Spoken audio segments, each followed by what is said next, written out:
Acts chapter 18. And after these things, Paul departed from Athens and came to Corinth, and found a certain Jew named Aquila, born in Pontus, lately come from Italy with his wife Priscilla, because that Claudius had commanded all Jews to depart from Rome, and came to them. And because he was of the same trade, he lived with them and worked, for by their occupation they were tent makers. And he reasoned in the synagogue every Sabbath, and persuaded the Jews and the Greeks. And when Silas and Timothy had come from Macedonia, Paul was pressed in the Spirit and testified to the Jews that Jesus was Christ. And when they opposed themselves and blasphemed, he shook his clothing and said to them, "Your blood be on your own heads. I am clean. From now on I will go to the Gentiles." And then he departed from there and entered into a certain man's house, named Justus, one that worshipped God, whose house joined to the synagogue. And Crispus, the chief ruler of the synagogue, believed on the Lord with all his house, and many of the Corinthians, hearing, believed and were baptized. Then spoke the Lord to Paul in the night by a vision, "Be not afraid, but speak, and hold not your peace. For I am with you, and no man shall set on you to hurt you, for I have many people in this city." And he continued there 1 year and 6 months, teaching the word of God among them.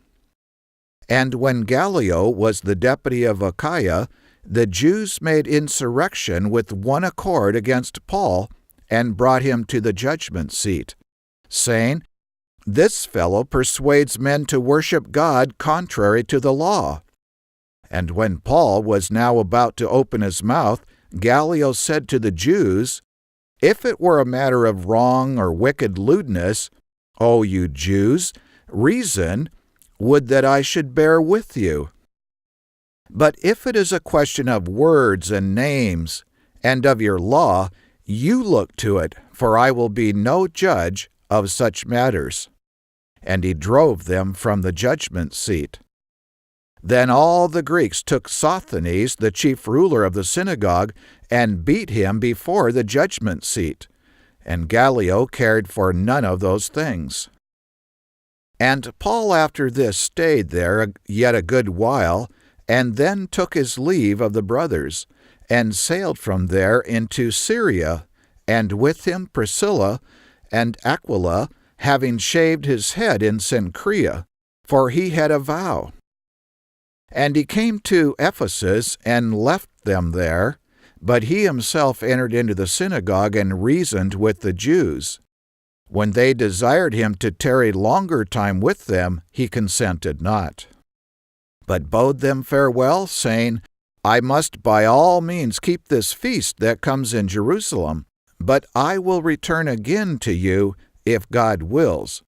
And he sailed from Ephesus. And when he had landed in Caesarea, and gone up and saluted the church, he went down to Antioch. And after he had spent some time there, he departed and went over all the country of Galatia and Phrygia in order, strengthening all the disciples.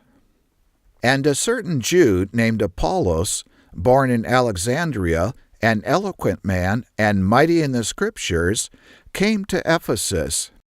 This man was instructed in the way of the Lord, and being fervent in the Spirit, he spoke and taught diligently the things of the Lord, knowing only the baptism of John. And he began to speak boldly in the synagogue, whom when Aquila and Priscilla had heard, they took him to them, and expounded to him the way of God more perfectly. And when he was disposed to pass into Achaia, the brothers wrote, exhorting the disciples to receive him, who, when he had come, helped those much who had believed through grace. For he mightily convinced the Jews, and that publicly, showing by the Scriptures that Jesus was Christ.